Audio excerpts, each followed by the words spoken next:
Mis hermanos, es necesario aclarar antes que nada cuál es el mensaje que el Evangelio anuncia. Y esto es muy importante, sobre todo en una época como la nuestra, donde hay tanta confusión con respecto a esto. El Evangelio no es ese tipo de terapia religiosa que pretende ayudar a los demás haciéndolos sentir mejor consigo mismos. De hecho, pudiéramos decir que el verdadero Evangelio pretende hacer todo lo contrario.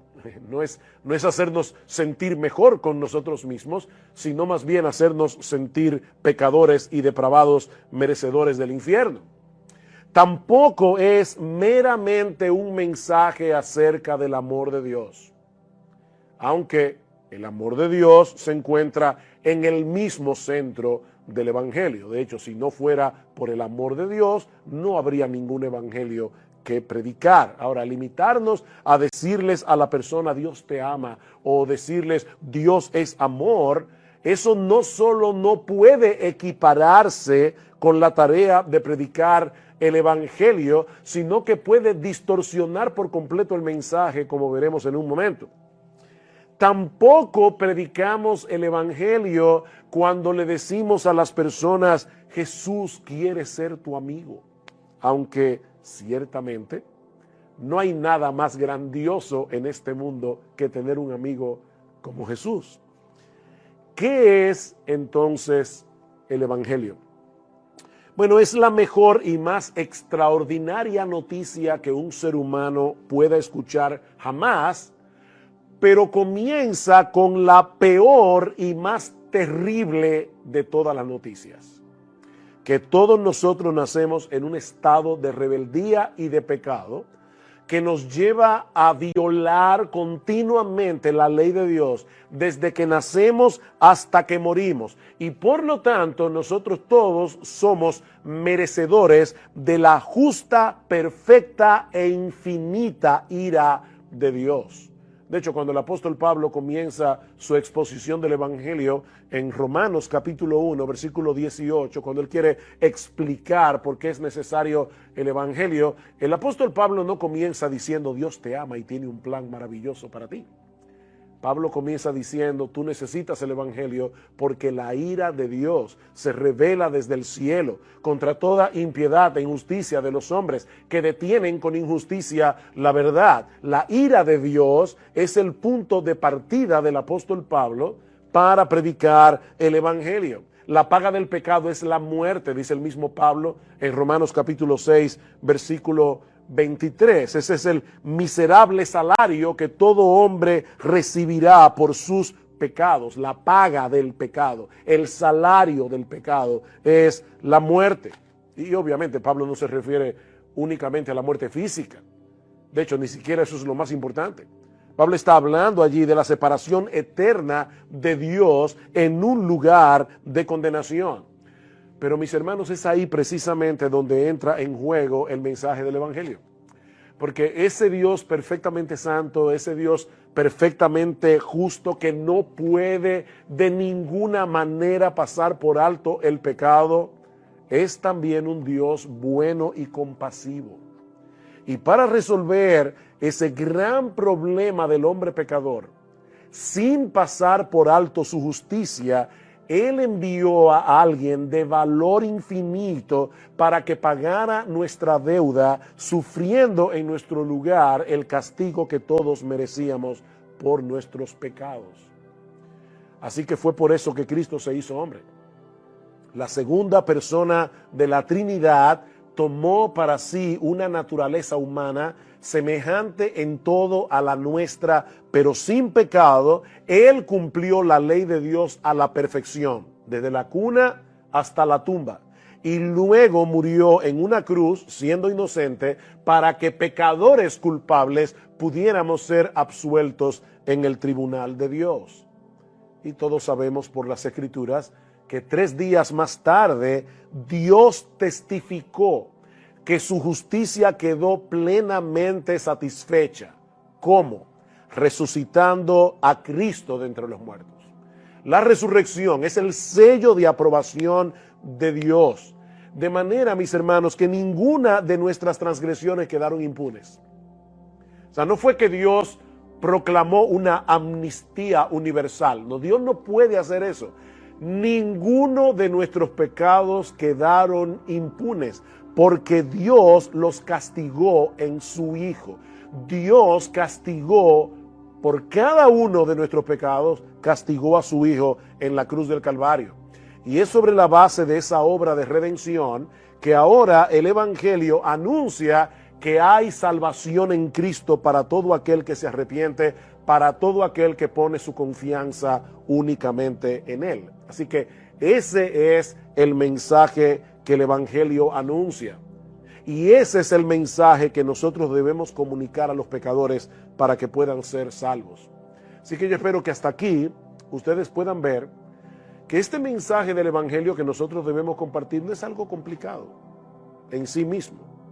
Algo que solamente unos cuantos privilegiados con un coeficiente intelectual muy elevado pueden entender y pueden proclamar. No, mis hermanos, lo que el Evangelio anuncia es que el justo murió por los injustos para llevarnos a Dios.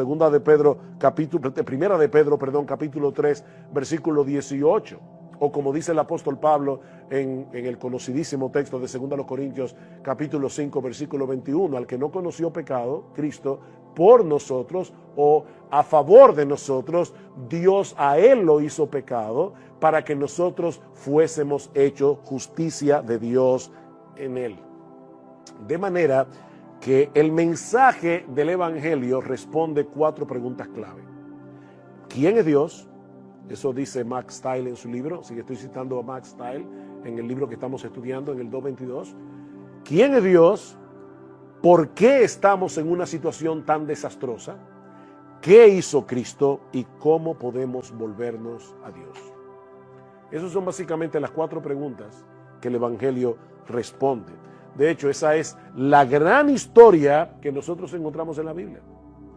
Una gran historia que podemos dividir en 4 capítulos: creación, caída, redención y restauración. La Biblia es una gran historia con 4 capítulos. Creación, Dios es el creador de todas las cosas. Caída, los hombres escogieron el pecado antes que a Dios, se rebelaron contra Dios. Redención, que hizo Dios en Cristo para resolver el problema.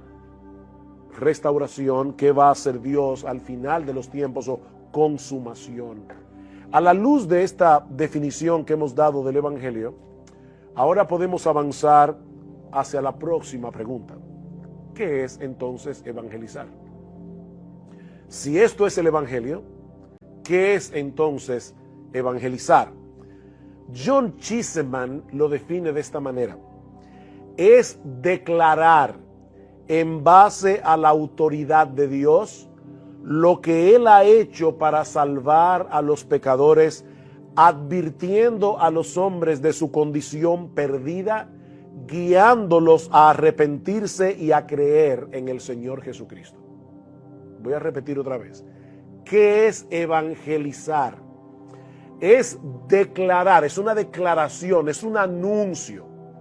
Es declarar en base a la autoridad de Dios, obviamente revelada en su palabra, lo que Él ha hecho para salvar a los pecadores, la muerte de Cristo en la cruz del Calvario, su vida perfecta, advirtiendo a los hombres de su condición perdida, porque los sanos no tienen necesidad de médico, ¿verdad?, sino los enfermos, guiándolos a arrepentirse y a creer en el Señor Jesucristo. Por eso es que es tan importante que nosotros compartamos con el pecador la ley de Dios, porque la ley de Dios es lo que Él usa para darnos convicción de pecado, y sin esa convicción de pecado, el pecador no va a entender la necesidad que él tiene de la salvación provista por Dios. Ahora, noten, mis hermanos, lo que yo acabo de decir en esta definición. Evangelizar no es lo mismo que compartir nuestro testimonio de conversión. Hay personas que creen que cuando le cuentan a otro pecador cómo fue que él se convirtió, la historia de su conversión, él está evangelizándolo. Puede ser que el testimonio tenga lugar cuando uno comienza una conversación con un pecador, pero nunca equipares tu testimonio de conversión con compartir el Evangelio. Tampoco es una simple defensa de nuestra fe. Hay creyentes que son apologistas por naturaleza. Les encanta discutir, defender la fe, probar que la Biblia es la palabra de Dios, probar que Dios existe. Pero hermanos, eso no es evangelizar. Yo puedo tratar de probar que la Biblia es la palabra de Dios. Yo puedo tratar de probar que existe Dios, y nada de eso es equivalente con predicar el evangelio. Tampoco es hacer obras de bien social que evidencien el amor de Dios a través de nuestras buenas obras. Y obviamente las buenas obras son importantes, la misma Biblia lo dice, somos hechura suya. Luego que Pablo dice que somos salvos por gracia y no por obras para que nadie se gloríe, Pablo dice en el versículo 10, porque somos hechura suya, creados en Cristo Jesús para buenas obras, las cuales Dios preparó de antemano para que anduviésemos en ellas. Y Santiago dice, tú tienes fe, muéstramelo. ¿Por qué? Por medio de las obras. Así que no es que las obras no sean importantes, pero hacer obras de bien social tampoco puede equipararse con la tarea de evangelizar. Hermanos, nosotros tenemos una noticia que compartir con el incrédulo. Es una noticia, eso es lo que significa la palabra evangelio, una buena noticia. Tenemos una noticia que compartir con el incrédulo acerca de lo que Dios hizo en Cristo para salvar a pecadores culpables sin pasar por alto su justicia. Pablo lo dice de esta manera en 2 Corintios capítulo 5, versículo 20, porque somos embajadores en nombre de Cristo. Eso es lo que somos. Somos embajadores en nombre de Cristo. Y esto es increíble, porque Pablo dice, como si Dios rogase por medio de nosotros. Dios está usando seres humanos como tú y como yo, para que compartamos el evangelio con otros seres humanos como tú y como yo. Os rogamos en nombre de Cristo, reconciliaos con Dios. Y ahí es que Pablo añade al que no conoció pecado, por nosotros Dios a él lo hizo pecado, para que nosotros fuésemos hechos justicia de Dios en él. Así que evangelizar no es otra cosa que dar a conocer a los hombres el mensaje de reconciliación revelado en las Escrituras. Cuando ese mensaje de reconciliación no ha sido proclamado, el pecador no ha sido evangelizado.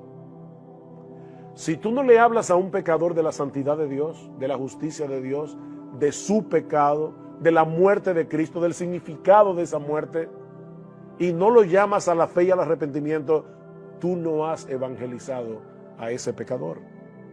El hombre está en problema con Dios por causa de sus pecados, porque Dios en su justicia le dará a cada cual lo que merece, pero Él mismo proveyó el medio a través del cual su justicia quedó plenamente satisfecha y los pecadores pueden ser perdonados. La obra redentora de su propio Hijo, nuestro Señor Jesucristo, del cual nos apropiamos por medio del arrepentimiento y de la fe.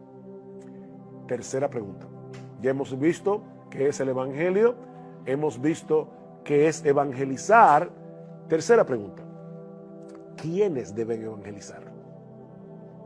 ¿Quiénes son los que tienen esa tarea? Y aquí, hermanos, nadie cuestiona el hecho de que la iglesia tiene la responsabilidad de propagar el mensaje del evangelio en todo el mundo. Y nadie cuestiona eso porque esa fue la orden expresa, ¿verdad?, de nuestro Señor antes de ascender a los cielos. Id y hacer discípulos a todas las naciones, bautizándolos en el nombre del Padre y del Hijo y del Espíritu Santo, enseñándoles a guardar todas las cosas que yo os he mandado. De paso, y esto no tiene que ver directamente con la evangelización, pero la evangelización no es un fin en sí mismo. La evangelización es el primer paso del discipulado. Entonces yo no ando por ahí, ¿verdad?, pariendo hijos espirituales y luego dejándolos por sí solos. No, debemos seguir enseñándoles a guardar todas las cosas que el Señor nos ha mandado. Debemos ayudarlo a venir a ser parte de una iglesia local donde su alma va a ser nutrida, etcétera. Todo eso es parte del discipulado. Pero el punto es que Cristo ordenó esto de manera expresa. Lucas capítulo 24, versículo 46. Así está escrito. Y así fue necesario que el Cristo padeciese y resucitase de los muertos al tercer día, y que se predicase en su nombre el arrepentimiento y el perdón de pecados en todas las naciones, comenzando desde Jerusalén. Y eso fue precisamente lo que hicieron los discípulos en el libro de los Hechos. Y una y otra vez nosotros vemos cómo Lucas reseña en el libro de los Hechos el esfuerzo que hicieron los primeros cristianos para llevar el evangelio hasta lo último de la tierra, y aún el impacto de ese esfuerzo evangelístico tanto en Asia como en Europa. Pero la pregunta permanece en pie: ¿quién o quiénes deben llevar a cabo esa tarea? ¿Es esta una responsabilidad únicamente de los pastores? ¿O es esta una responsabilidad que solo tienen aquellos hermanos y hermanas de la iglesia a quienes Dios les ha dado un don especial, el don de evangelizar, y son ellos los que tienen que hacer este trabajo?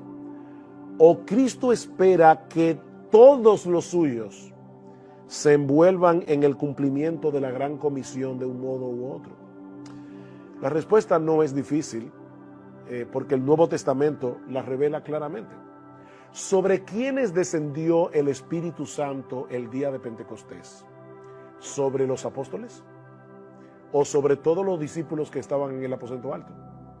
El Espíritu Santo descendió sobre todos los que estaban allí. Todos los creyentes, incluyendo las mujeres.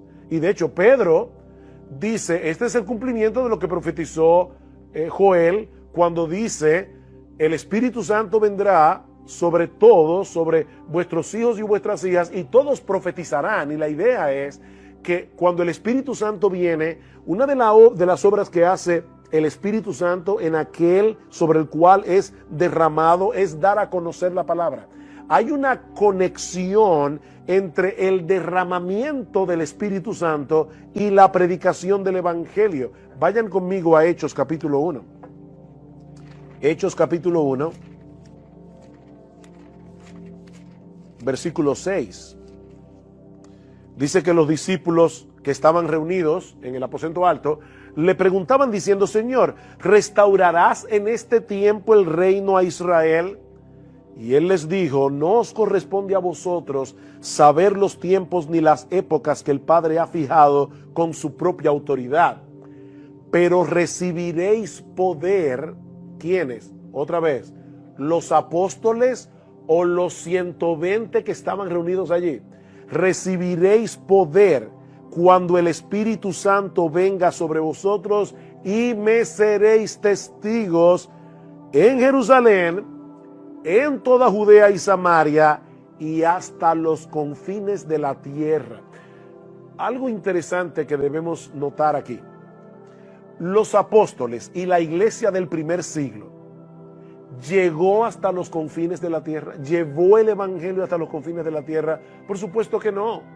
Por lo tanto, la iglesia del primer siglo no pudo cumplir a cabalidad la gran comisión, que era ir a todas las naciones. Eso quiere decir que la orden de Cristo no solamente fue a todos los cristianos del primer siglo, es a todos los cristianos de todas las épocas. Y he aquí, yo estoy con vosotros todos los días hasta el fin del mundo. Así que todos los cristianos hasta el fin del mundo tienen la responsabilidad de compartir el evangelio. Noten más adelante lo que pasa en Hechos capítulo 8. Los discípulos parece que se encontraban muy a gusto allí en Jerusalén, todos en comunión. ¿Y qué hizo Dios? Envió una persecución.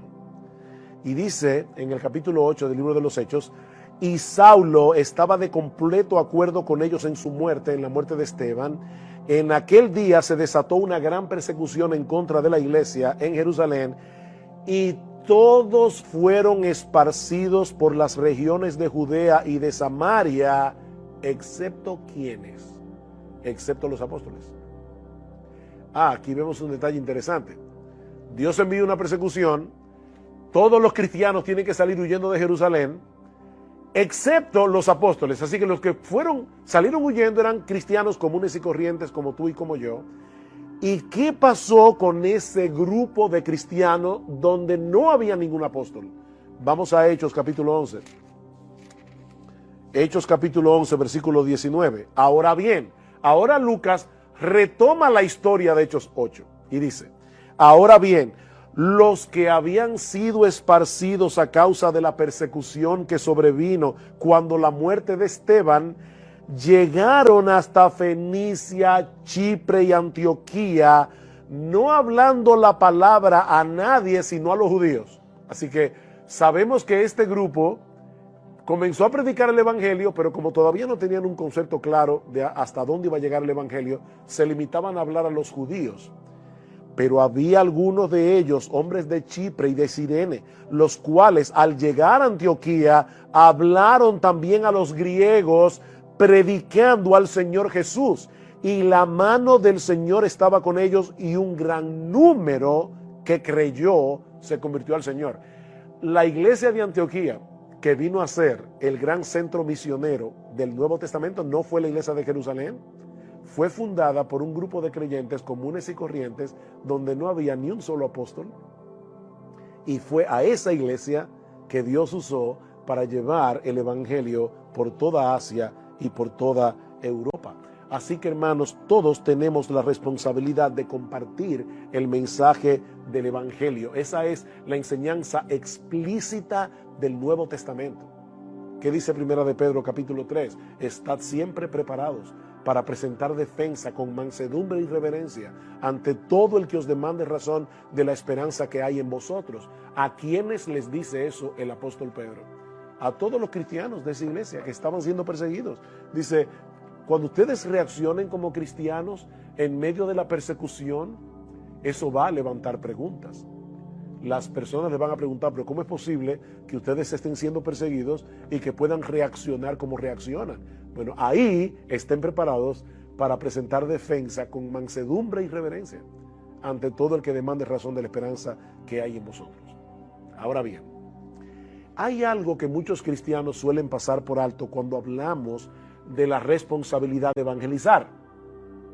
Sí, todos sabemos, y yo no tengo que hacer más esfuerzo para demostrarles que todos tenemos la responsabilidad de compartir el evangelio, pero hay algo que podemos fácilmente pasar por alto al hablar de ese tema, y es el hecho de que el evangelio que predicamos como individuos debe ser respaldado por una comunidad de creyentes que vive el evangelio. Lo que hacemos como individuo, lo hacemos en conexión con una comunidad a la cual pertenecemos, llamada la iglesia local. Esa es la clara enseñanza del Señor Jesucristo, por ejemplo, en Juan capítulo 13, versículo 34. ¿Recuerdan ustedes cuando el Señor le dice a los apóstoles: yo me voy y ustedes no me pueden seguir ahora? Bueno, Señor, entonces, ¿qué vamos a hacer nosotros mientras tanto? Dice el Señor en el versículo 34: un mandamiento nuevo os doy, que os améis los unos a los otros, que como yo os he amado, así también os améis los unos a los otros. De paso, un mandamiento nuevo. ¿Qué tenía de nuevo este mandamiento? Porque en el Antiguo Testamento el Señor dice: ama a tu prójimo como a ti mismo. Entonces, ¿por qué era nuevo este mandamiento? Lo que es nuevo en este mandamiento es esto que dice el Señor: como yo os he amado. Ese estándar es nuevo. Entonces dice Cristo: un mandamiento nuevo os doy, que os améis unos a otros, que como yo os he amado, así también os améis los unos a los otros. En esto conocerán todos que sois mis discípulos, si tenéis amor los unos por los otros. Así que aquí está la gran apología del cristianismo de parte de la iglesia: el amor que nos tenemos unos a otros. Así es que el mundo va a conocer que verdaderamente nosotros somos del Señor. Es a través del amor entre los cristianos que el mundo puede ver una representación viva del poder del evangelio. Esa es una de las razones por la que Dios tiene a su iglesia en el mundo. Mark Dever dice lo siguiente: cada cristiano tiene la responsabilidad de hacer visible el evangelio del Dios invisible. Y ahora añade: el amor de Dios de una forma suprema debe ser revelado en la iglesia. El amor de Dios de una forma suprema debe ser revelado en la iglesia. El tipo de evangelismo que el Nuevo Testamento presenta no es el de creyentes aislados dando testimonio de lo que Cristo hizo en ellos. No. El Dios invisible espera que su carácter se haga visible en el mundo a través de las iglesias locales. ¿Recuerdan 1 de Juan capítulo 4 versículo 12? Nadie ha visto jamás a Dios. Nadie ha visto jamás a Dios.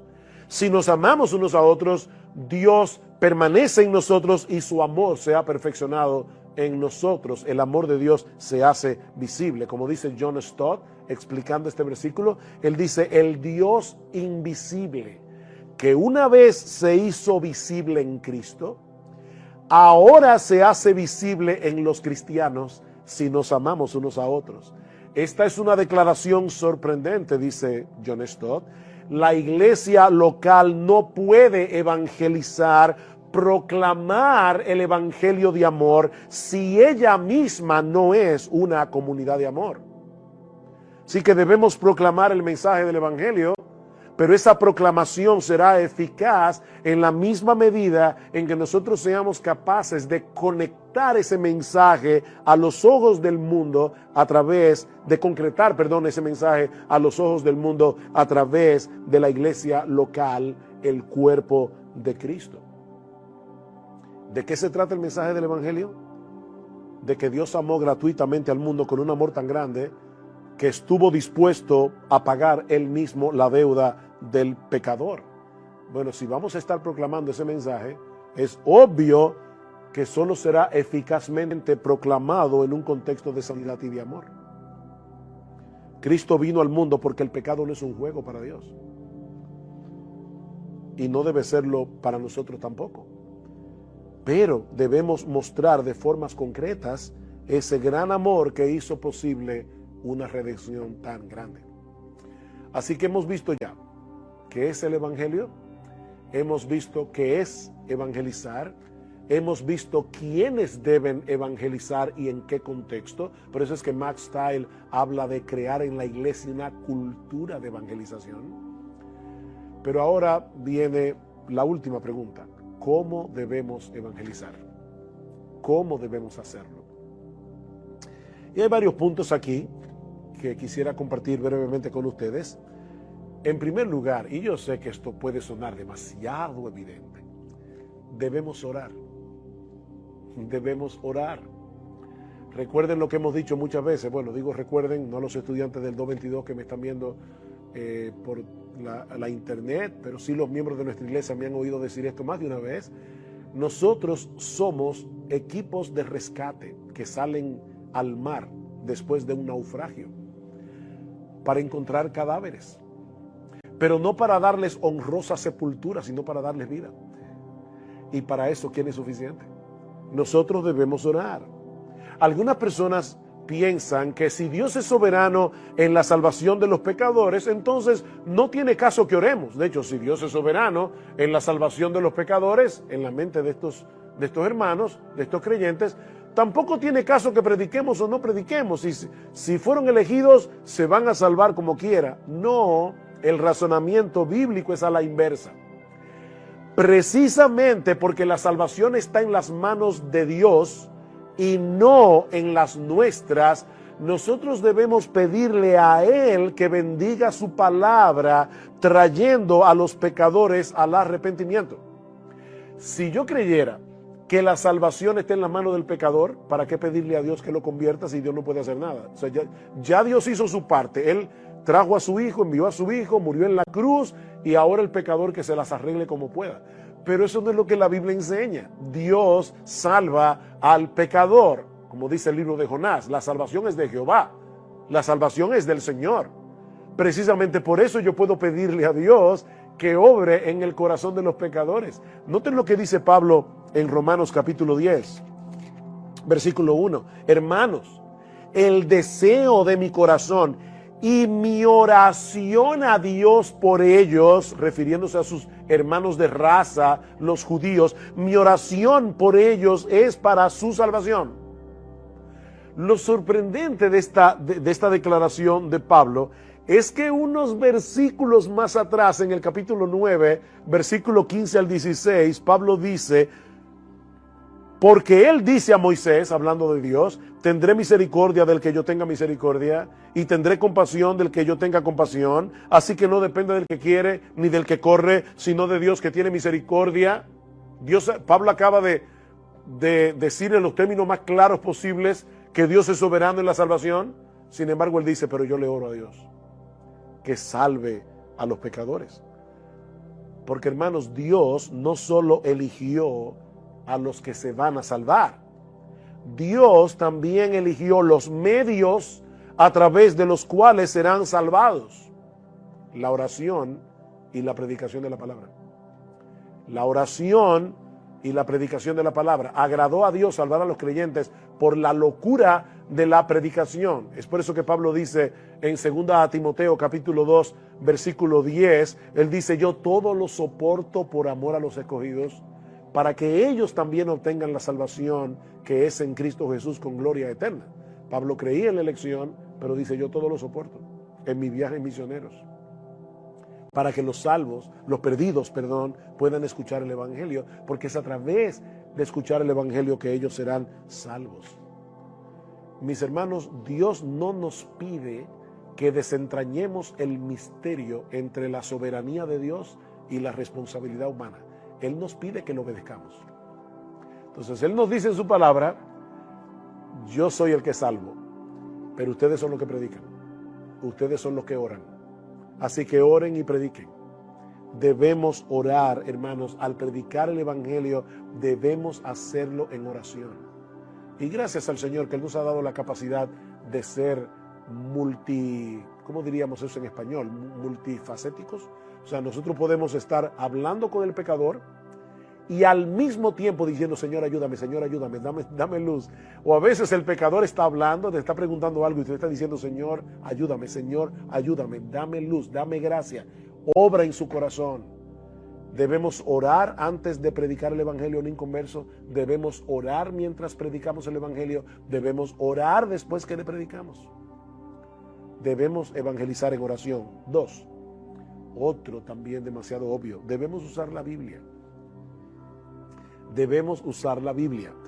Si bien es necesario que nosotros comuniquemos el mensaje de salvación en nuestras propias palabras, porque evangelizar no es repetir como un loro una cadena de versículos bíblicos, si hay personas que hacen eso. Eso no es evangelizar. Nosotros debemos decir al pecador, ¿verdad?, de nuestras propias palabras, cuál es su condición, qué fue lo que hizo Dios. Nunca olvidemos que la palabra de Dios es viva y eficaz. La palabra de Dios es viva y eficaz y más cortante que toda espada de 2 filos y penetra hasta partir el alma y el espíritu, las coyunturas y los tuétanos, y discierne los pensamientos y las intenciones del corazón. Hebreos 4:12. Dios ha prometido usar su propia palabra para producir lo que Él quiere en el corazón de los hombres. Isaías 55, su palabra no volverá vacía. Por otro lado, el hecho de citar las Escrituras es una forma de mostrar al pecador que lo que nosotros estamos diciendo no son nuestras propias opiniones personales, sino que estamos entregándoles el mensaje revelado por Dios en su palabra. Así que al evangelizar, usen la Biblia. Usen la Biblia. 3. Debemos ser claros al exponer el mensaje del evangelio. Debemos ser claros al exponer el mensaje del evangelio. Es decir, debemos hacer un esfuerzo para hablar de tal manera que las personas puedan entendernos. Uno de los problemas que tenemos los cristianos es que muchas veces nos aislamos tanto del mundo incrédulo que olvidamos cómo es que el mundo incrédulo se comunica. Y muchos de ustedes han oído, ¿verdad?, como el error de hablar cristianés.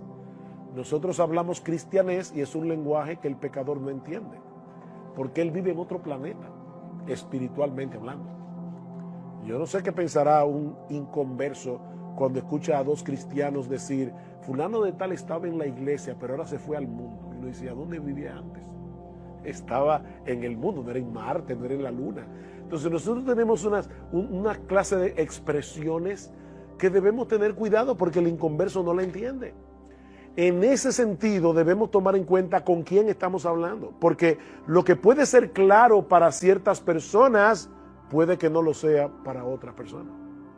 Por ejemplo, una de las palabras clave del Evangelio es justificación. Somos justificados por la fe sola, dice Pablo en Romanos. Ahora, cuando el inconverso que no habla cristianés escucha la palabra justificación, ¿en qué él piensa? En excusarse.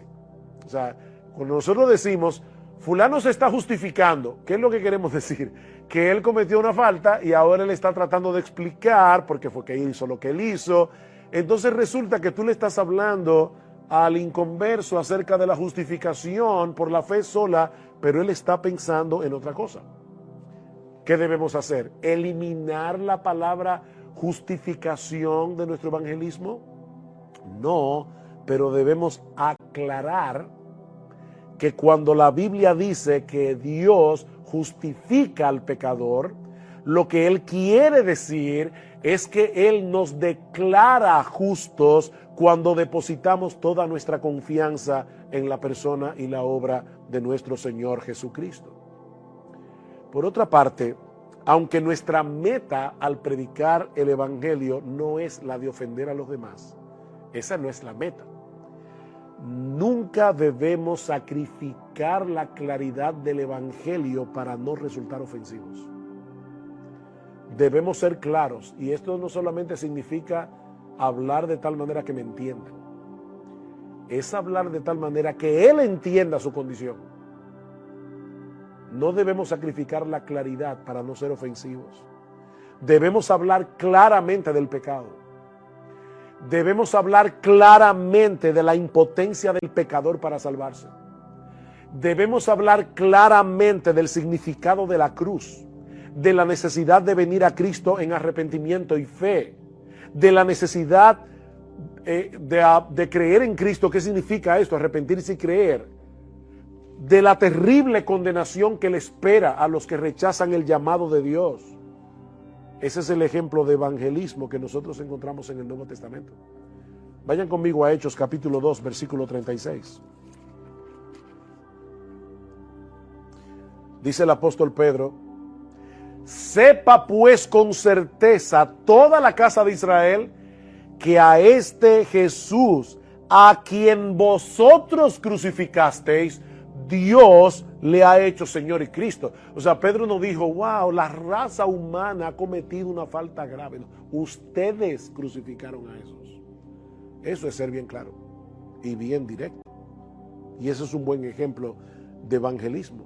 Así que no trates de hacer el evangelio más potable rebajando sus demandas o escondiendo aquellas partes de la verdad que no suelen ser bien recibidas, porque si lo hacemos así, estaremos siendo infieles a la encomienda que Dios nos ha dado de traspasar el mensaje de su palabra. Una cosa más antes de pasar al próximo punto en esta última pregunta. Cuidado con usar terminologías confusas para llamar al pecador al arrepentimiento y a la fe. Por ejemplo, invita a Cristo a venir a tu corazón. Pregunta, ¿y dónde aparece esa frase en el Nuevo Testamento? En ninguna parte. ¿Qué significa invitar a Cristo a venir al corazón? Eso es demasiado abstracto, eso es muy místico. La Biblia dice claramente, arrepiéntete y cree. Ese es el llamado del Evangelio. Es un llamado muy concreto. La Biblia nunca nos llama a invitar a Jesús a venir al corazón, y mucho menos a hacer la famosa oración del pecador. No hay ninguna oración del pecador en el Nuevo Testamento. Explica lo que Dios hizo para salvar a los pecadores explícales por qué necesitan ser salvados y después dile que se arrepientan de su pecado y que crean en el Señor Jesucristo. Ese es el llamado de la Biblia. Nadie puede abrazar a Cristo como Señor y Salvador a menos que crea y se arrepienta. Hechos capítulo 16, versículo 31, el carcelero de Filipos. Señores, ¿qué debo hacer para ser salvo?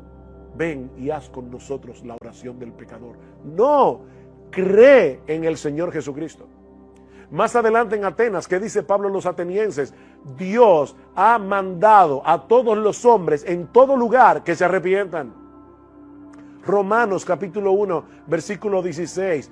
Porque no me avergüenzo del evangelio, porque es poder de Dios para salvación a todo aquel que cree, al judío primeramente y también al griego. Porque en el evangelio la justicia de Dios se revela por fe y para fe, como está escrito, mas el justo por la fe vivirá. Es un llamado a arrepentirse, es un llamado a creer. Y el mismo Señor Jesucristo nos dejó ese ejemplo. Dice en Marcos capítulo 1, versículos 14 y 15, que cuando el Señor comenzó su ministerio en Galilea, decía, el reino de Dios se ha acercado, arrepentíos y creed en el evangelio. Cristo nunca llamó a nadie, ni siquiera él mismo que estaba allí, nunca le dijo a nadie, invítame a entrar en tu corazón. No, cree y arrepiéntete. Cuarto, en cuanto a cómo hacerlo, debemos provocar que las personas reflexionen sobre lo que estamos diciendo. Debemos provocar un diálogo. Obviamente yo estoy dando aquí una clase y lamentablemente no puedo recibir retroalimentación de parte de ustedes. No es la forma como a mí me gusta dar la clase, pero es el formato que tenemos en este curso. Pero cuando tú hablas con un pecador, no te pases una hora, telele. Tú estás conversando con él. Hazle preguntas. Provoca reflexiones. Eso es algo que el Señor hacía cuando trataba con las personas, moverlos a reflexionar. Por ejemplo, Mateo capítulo 21. Mateo capítulo 21, versículo 32 en adelante, el Señor dice aquí, escuchad esta parábola, dice en el versículo 33. Había una vez un hacendado que plantó una viña, la cercó con un muro. Ustedes conocen la historia y dice después al final de la historia, cuando venga pues el dueño de la viña, ¿qué hará a esos labradores? Y ellos le dijeron, llevará a esos miserables a un fin lamentable y arrendará la viña a otros labradores que le paguen los frutos a su tiempo. Jesús le dijo, ¿nunca leísteis en las Escrituras la piedra que desecharon los constructores esa en piedra angular se ha convertido? Y luego les dice cómo el Señor va a quitar el reino a los judíos para dárselo a los gentiles. Pero ¿qué es lo que hace el Señor? Provocarlos a reflexionar. Más adelante en el versículo 45 dice, al oír sus palabras, los principales sacerdotes y los fariseos comprendieron que hablaba de ellos. O sea, esta historia no quedó en el vacío. Ellos entendieron que la espada se le estaban clavando a ellos mismos en el corazón. Hermanos, recuerden que la mayoría de las personas escucha el evangelio a la defensiva. La mayoría de las personas. Porque no quieren admitir que ellos están mal. El hecho de hacerlos reflexionar es una forma de despertar sus conciencias. Y probablemente el mejor ejemplo bíblico que nosotros tenemos en la historia de las Escrituras es Natán con David. Cuando Natán llega donde David y le dice, déjame contarte una historia. Mira, había un hombre rico que tenía muchísimas ovejas y tú no sabes lo que hizo. Hoy le fue y le quitó a la pobre ovejita que tenía un hombre que no tenía nada más que esa ovejita y se había encariñado con ella para hacer una fiesta con los amigos. ¿Qué tú crees que debemos hacer con ese hombre? Y dice David inmediatamente, es digno de muerte. Hasta que Natán le dijo, tú eres ese hombre. Tú fuiste el que le tomaste la ovejita a Urías Eteo. Despertó su conciencia. Y eso llevó a David al arrepentimiento. Por supuesto, en el caso de David, Natán estaba tratando con un creyente. Pero no debemos olvidar que todos los seres humanos traen consigo de fábrica una conciencia. que les dice que lo malo debe ser castigado y que lo bueno debe ser recompensado. Así que nosotros contamos con un aliado en el corazón de los pecadores cuando compartimos con ellos el mensaje del Evangelio. Eso es algo que está entrelazado en lo más profundo de sus personalidades como seres creados a la imagen de Dios. Así que debemos apelar a sus conciencias haciéndoles preguntas. A veces yo, cuando estoy conversando con alguien del Evangelio, le digo: ¿a ti no te molesta que los malhechores se salgan con la suya? ¿A ti no te molesta que los políticos corruptos hagan y deshagan y nadie les puede poner la mano? Y todo el mundo inmediatamente dice: claro que me molesta. Entonces tú quieres justicia para los demás. ¿Y qué tú crees que van a hacer contigo cuando tú te presentes en el tribunal de Dios? Entonces esas preguntas ayudan al inconverso a decir: no son los políticos los que están en problemas solamente, yo estoy en problemas. Entonces provócalos a reflexionar. Una última sugerencia es que al evangelizar debemos usar la iglesia. Al evangelizar debemos usar la iglesia. Evangelizar no es lo mismo que invitar a una persona a los servicios de adoración en la iglesia, pero es perfectamente apropiado y recomendable que invitemos a las personas a venir a nuestros servicios de adoración. No solo para que se expongan a la predicación de la palabra, sino también para que ellos puedan interactuar con el pueblo de Dios. Y eso probablemente, si la iglesia es una iglesia sana, repito, si la iglesia es una iglesia sana, eso los va a ayudar a vencer algunos prejuicios. Ahora bien, esa no es la única manera en que nosotros podemos usar la iglesia en nuestra labor evangelística. Los incrédulos no solo necesitan escuchar el mensaje del evangelio predicado desde el púlpito, ellos también necesitan observar cómo es que ese evangelio opera en la vida de las personas que lo profesan. Y eso ya lo dijimos antes. Juan capítulo 13 de nuevo, versículos 34 al 35, que os améis unos a otros, así el mundo conocerá que sois mis discípulos. Y luego en Filipenses capítulo 2, versículos 14 y 15, dice el apóstol Pablo: haced todas las cosas sin murmuraciones ni discusiones, para que seáis irreprensibles y sencillos, hijos de Dios sin tacha, en medio de una generación torcida y perversa, en medio de la cual resplandecéis como luminares en el mundo. Ustedes son las luces que el mundo tiene, pero el mundo tiene que verlos. Por eso me encanta esta definición que Max Stiles da de la iglesia en su libro, de la iglesia local. Dice: ¿qué es una iglesia local? Es una asamblea de cristianos nacidos de nuevo, bautizados, que hacen un pacto en amor para reunirse regularmente bajo la autoridad de las Escrituras y el liderazgo de los ancianos para adorar a Dios, ser una imagen visible del Evangelio y al final dar gloria a Dios. Eso es la iglesia local. Nosotros debemos dar una imagen visible del Evangelio. En ese sentido, hermanos, todo lo que la iglesia hace debe ser un reflejo del Evangelio. Cuando los pastores oran en el culto, debe ser un reflejo del Evangelio. Cuando cantamos los himnos, mi gran queja con mucha de la adoración contemporánea es que son himnos muy bonitos, pero no tienen Evangelio. No le explican al pecador que son pecadores y que necesitan la cruz.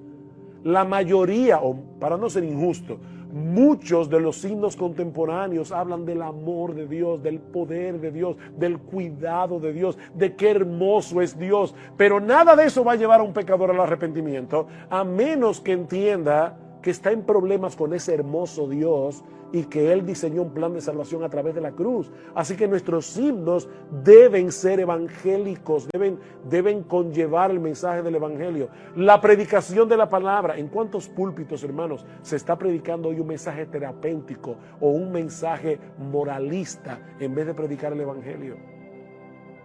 Así que los pecadores van a la iglesia y no escuchan el evangelio, lamentablemente. Lo que estamos diciendo es: trae al pecador a la iglesia para que él oiga el evangelio cuando oramos, para que Él oiga el Evangelio cuando cantamos, para que Él oiga el Evangelio cuando predicamos, para que Él vea el Evangelio cuando celebramos la Santa Cena, para que Él vea el Evangelio a través del bautismo. Es que todo debe ser un reflejo del Evangelio. Pero el papel de la iglesia en el evangelismo no se limita a lo que sucede los domingos en el servicio de adoración. Mark Dever dice: sí, tú debes invitar a las personas a los servicios en la iglesia y a los eventos evangelísticos especiales, pero debes considerar también traerlos a tu propia vida y a las interacciones de relaciones que existen en tu congregación. Invítalos a tu vida, no solamente a la iglesia. Hermanos, ese es el gran reto de los cristianos: ser distintos sin aislarnos. Ser distintos sin aislarnos.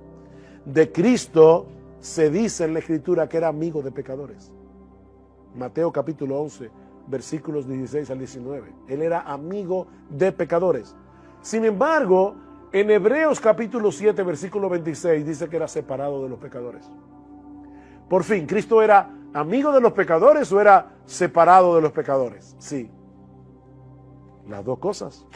Ambas cosas eran verdad con respecto a Cristo y debe serlo con respecto a nosotros. Yo creo que el punto está en entender que nosotros no vivimos para nosotros mismos. Porque no vivimos para nosotros mismos es que somos distintos. Pero esa es la misma razón por la que no debemos aislarnos. Estoy leyendo un libro escrito por una hermana que antes fue lesbiana y que fue activista feminista, profesora de literatura inglesa en la Universidad Rosaria Butterfield, y ella nos cuenta cómo ella conoció al Señor, una persona súper intelectual, y sin embargo ella nos cuenta cómo en una ocasión ella escribió un artículo en el periódico de su ciudad en contra de los cristianos.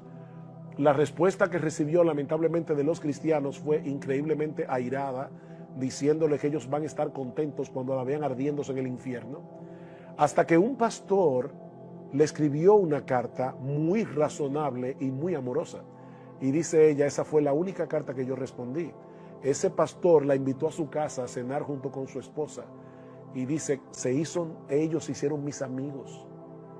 Y no solamente se hicieron mis amigos, dice ella, se hicieron amigos de mis amigos.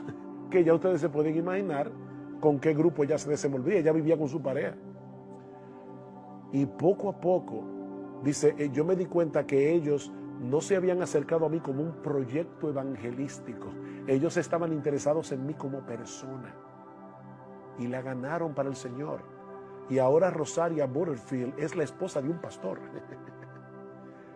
que está escribiendo libros para ganar a otros para Cristo dentro de su comunidad LGBT, de su antigua comunidad LGBT.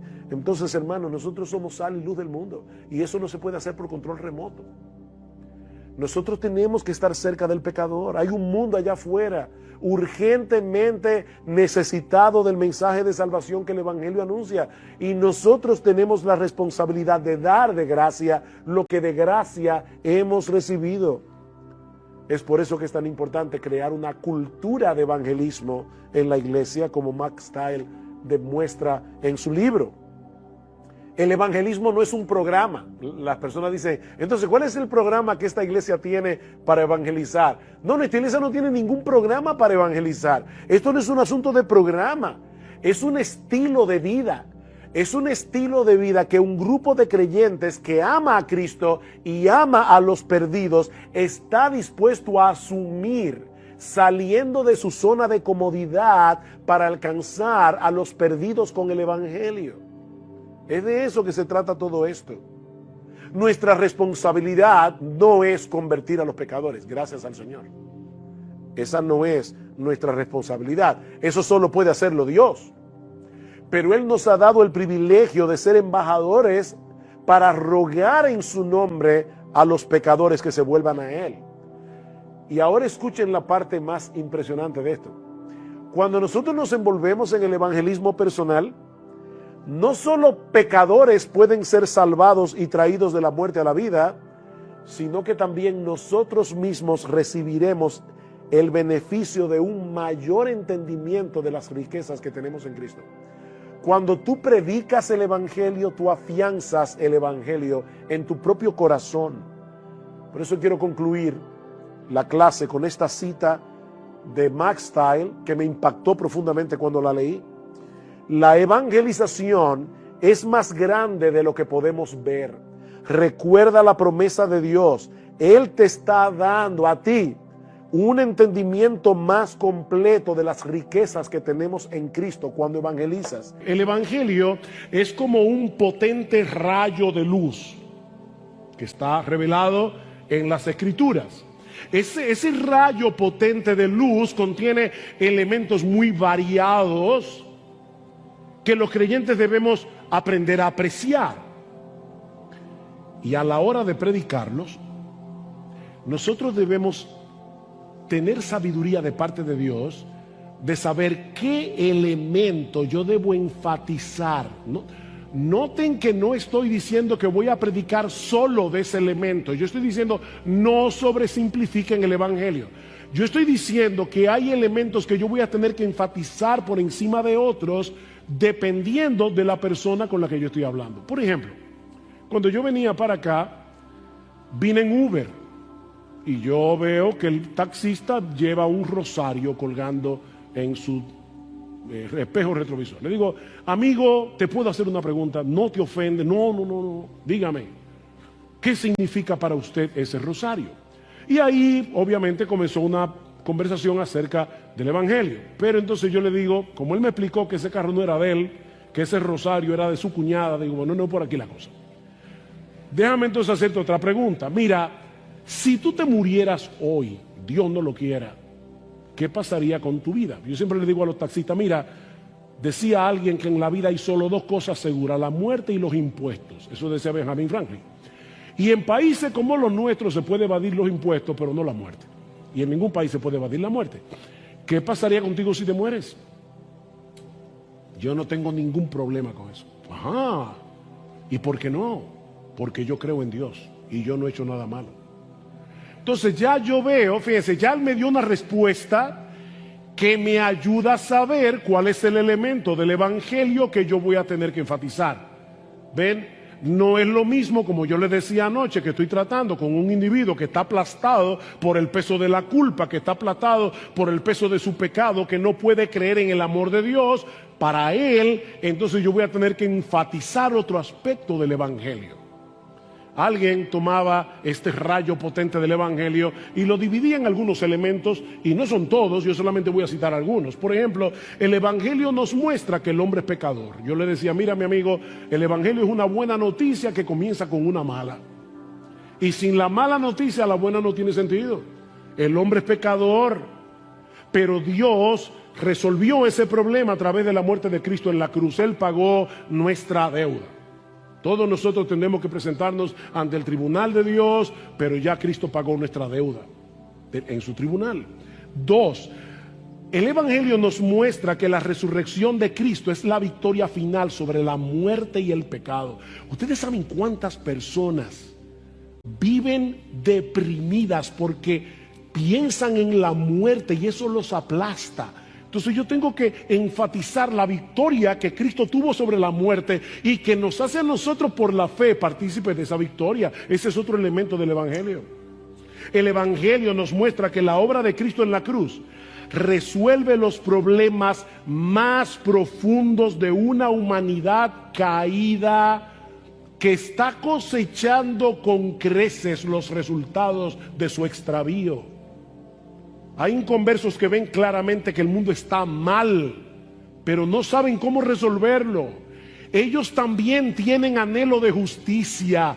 Ellos también quisieran que las cosas fueran diferentes, pero no saben dónde está la solución. El evangelio, por supuesto, nos muestra en la obra de Cristo en la cruz el sorprendente amor de Dios por un mundo que lo aborrece. Ustedes saben cuántas personas en el mundo se sienten solas, que nadie los ama, que nadie se preocupa por ellos. Por supuesto, eso no quiere decir que ahora yo voy a venir a una de estas personas y le voy a decir, Dios te ama y tiene un plan maravilloso para ti. No, el evangelio es más que eso, pero ya yo sé que yo voy a tener que poner delante, muy delante, el amor de Dios que proveyó tal salvación en Cristo, porque esa persona necesita oír eso. Podemos decir muchas otras cosas, pero yo creo que estas son suficientes para darnos una idea de algunos de los elementos contenidos en el potente rayo de luz del Evangelio. Así que, jóvenes, nosotros debemos tratar de adquirir un entendimiento cada vez mejor del Evangelio, cada vez mejor de los componentes del Evangelio, como también debemos tratar de entender la audiencia a la que le estamos predicando el Evangelio, para usar incluso un lenguaje o un argumento que sea apropiado para la audiencia. Déjenme darles 3 ejemplos sencillos, sacados de la misma Biblia. ¿Ustedes recuerdan cuando el Señor Jesucristo se enfrentó con los saduceos en Lucas capítulo 20? ¿Recuerdan eso? Que ellos le contaron una historia, porque como ellos no creían en la resurrección, ellos le dicen: mira, Señor, nosotros conocemos a una mujer que se casó con un hombre y murió, y ella se casó con el hermano, porque había una ley, el levirato, y murió, y se casó con el otro hermano y murió. La mujer tenía una suerte increíble, y así murieron los 7 hermanos. Y como ellos no creían en la resurrección, le preguntaron a Cristo: cuando resuciten y estén en el cielo, ¿de cuál de los 7 ella va a ser esposa? Oye, parece un problema serio. Entonces el Señor Jesucristo les dice: ustedes yerran ignorando las Escrituras y el poder de Dios. Déjenme hacerles una pregunta. El Señor no dice en su palabra: yo soy el Dios de Abraham, el Dios de Isaac y el Dios de Jacob. Y Él no es Dios de muertos, Él es Dios de vivos. Si Dios hubiera dicho que Él fue el Dios de Abraham, pudiéramos creer que Abraham ya estaba muerto y enterrado y que no iba a resucitar. Pero Él dijo: yo soy el Dios de Abraham. Ahora déjenme hacerles una pregunta, y no queremos juzgar al Señor Jesucristo ni a la sabiduría de Jesús, pero ¿no habían mejores textos del Antiguo Testamento para probar la resurrección? En Daniel 12 la resurrección está más clara que el agua. ¿Por qué citar ese texto que se encuentra en Deuteronomio? Por una razón muy sencilla: los saduceos no creían en todo el Antiguo Testamento. Los saduceos solo creían en los primeros 5 libros de Moisés. Si Cristo hubiera citado a Daniel, ese libro no era una autoridad para ellos, pero como Jesús sabía la audiencia a la que Él estaba predicando, citó el libro de Deuteronomio, que ellos sí aceptaban como inspirados. ¿Ven cuál es el punto? O pensemos por un momento en Pedro en Hechos capítulo 2, el día de Pentecostés. ¿A quién le estaba predicando Pedro el Evangelio? Eran judíos, así que Pedro está predicando el Evangelio a una audiencia en particular, y por eso Pedro usa palabras muy particulares, porque él conocía muy bien el trasfondo cultural de las personas a las que él estaba predicando. Por ejemplo, ustedes nunca se han dado cuenta, yo no me había dado cuenta hasta hace poco, que nunca escribiendo una carta a judíos o hablándole a una audiencia judía, los autores del Nuevo Testamento usan la palabra adopción, una palabra tan importante en el Evangelio, pero nunca la usan. ¿Saben por qué? Porque la adopción era completamente impracticada entre los judíos. Ellos creían en la redención, pero no en la adopción. La adopción es un concepto completamente greco-romano, y por eso Pablo lo usa en una audiencia greco-romana, en su carta a los romanos, en su carta a los griegos, pero no hablándole a judíos. O sea que uno tiene que saber con quién yo estoy hablando. ¿Qué hace Pedro en Hechos capítulo 2? Bueno, lo primero que hace es una apología de lo que está sucediendo allí. El Espíritu Santo desciende del cielo, los que estaban allí comenzaron a hablar en lenguas. ¿Y cuál fue la acusación? Están borrachos. Y Pedro dice: no, son las 9 de la mañana, ¿cómo van a estar borrachos a esta hora? Si fuera ahora tal vez sí, pero no en aquella época. Esto es lo que dijo el profeta Joel. ¿Y por qué Pedro cita al profeta Joel? Bueno, porque eran judíos, porque ellos creían en el Antiguo Testamento, ellos aceptaban esas escrituras como una autoridad. Y entonces, a través de esas escrituras, Pedro les va diciendo cómo Jesucristo cumplió las expectativas mesiánicas que habían sido anunciadas en el Antiguo Testamento y cómo ellos mataron al Señor, a Cristo, a Jesús, a quien Dios ha hecho Señor y Cristo. Bien, hasta ahí es apologética, pura apologética. Pedro está defendiendo su argumento. Pero para llevarlos ¿a dónde? Para llevarlos en los versículos 37 al 40 a un llamado evangelístico: arrepentíos y creed en el evangelio. Sepa pues ciertísimamente que toda la casa de Israel que a este Jesús, a quien vosotros crucificasteis, Dios le ha hecho Señor, un término que el judío entendía perfectamente, Adonai, Jehová del Antiguo Testamento, y Cristo, Mesías, Él es el Salvador prometido en el huerto del Edén. Y ahí entonces Pedro los llama al arrepentimiento. En otras palabras, Él no se limitó a darles la historia de la muerte de Cristo, la historia de la semana de la pasión. Él les dio el significado de esa historia. La historia es apologética. Él le dijo: ustedes saben lo que pasó aquí, y miren cómo esto encaja con lo que los escritos que ustedes aceptan como inspirados anunciaban en los profetas. Pero ahora déjenme decirles lo que eso significa. Lo que eso significa es que hay salvación en Cristo, que ustedes pueden huir a tiempo de esta perversa generación. ¿Ven la conexión entre apologética y evangelismo? Déjenme poner otro ejemplo. Pablo en Atenas. ¿Qué hace Pablo en Atenas?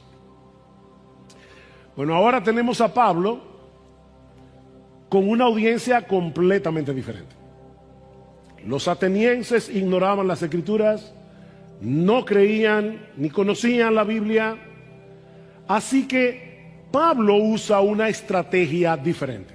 Y de paso, la estrategia de Pablo es bíblica y lo voy a demostrar ahora. Pablo comienza presentando a Dios como el creador, el Dios que hizo los cielos y la tierra, pero en vez de usar el libro de la Biblia, ¿qué libro usa Pablo? El libro de la naturaleza. Y eso es bíblico porque dicen, Salmo 19, ya yo se lo cité, los cielos cuentan la gloria de Dios, el firmamento anuncia la obra de sus manos. Pablo está diciendo: yo sé que ustedes han leído este libro y por intuición ustedes saben que existe un Dios. Y es por eso que ustedes tienen un altar al Dios no conocido. Oigan, qué genial. O sea, Pablo lo lleva primero al libro de la creación y le dice: ustedes saben, miren la creación ahí, y es por eso que ustedes tienen un altar al Dios que ustedes saben que no conocen.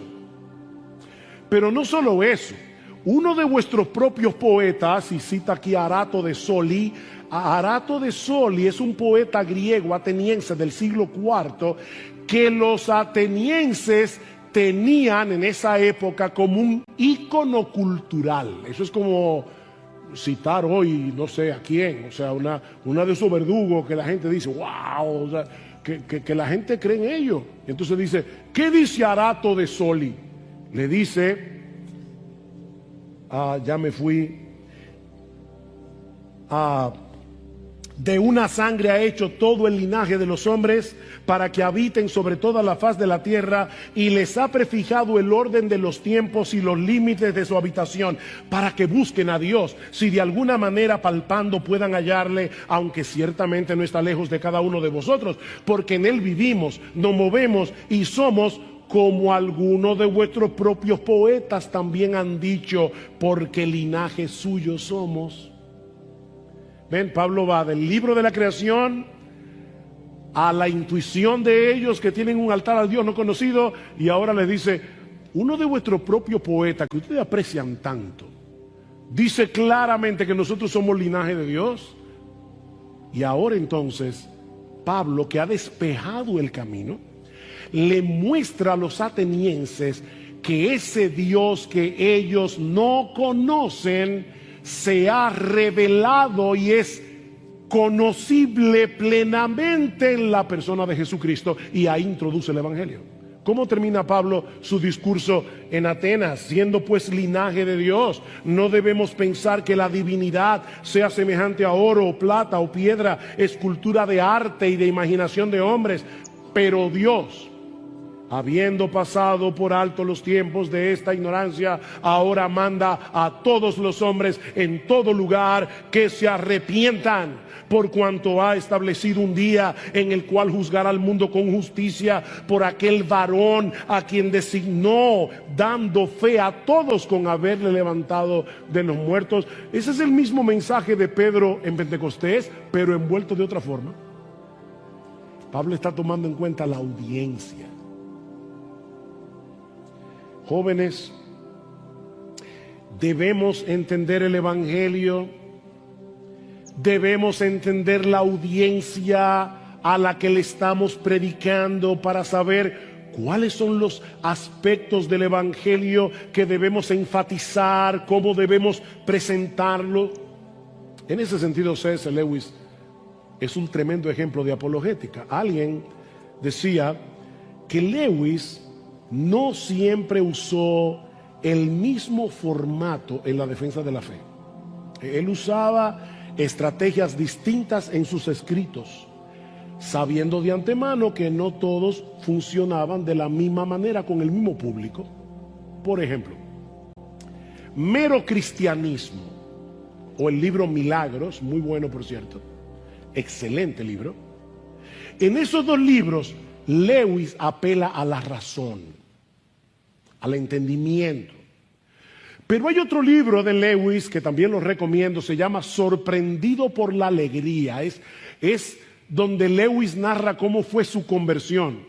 Y ahí lo que hace Lewis es demostrar que la fe cristiana es la respuesta a los anhelos más profundos del hombre. Es otra estrategia completamente diferente.